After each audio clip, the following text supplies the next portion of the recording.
आथिखालाव भारत हादरनि गुबुन गुबुन रायजोआव गोसारनाय बायदिनो आसामावबो आइ फ्लु भाइरेल मेगननि बेरामा गिख्रंथाव महर लानायखौ नुनो मोननाय जादों।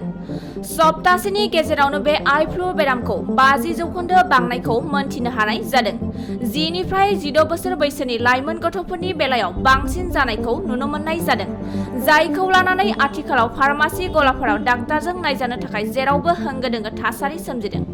बे आइ फ्लु बेरामनि गुबै आखुथायफोरा जादों मेगना गोजा जानाय, मेगना बुना गिदिर जानाय, मेगना गेवनो हायि बायदि नांजाबना थानाय, मेगन माननाय, गोबां मेगन मैखि ओंखारनाय आरो उन्दै गथ'फ्रा आइ फ्लु बेरामा जायोब्ला इसे बिबांनि लोमजानायबो नुनो मोननाय जायो।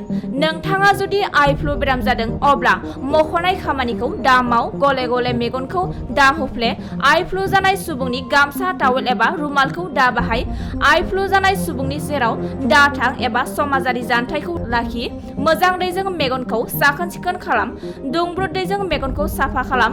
आइ फ्लु जानाय सुबुङा चसमा गाननो हायो। आइ फ्लु जानाय सुबुङा मेगननि मेकआप दा खालाम। आइ फ्लु जानाय सुबुङा मेगननि लेन्स दा लागाय।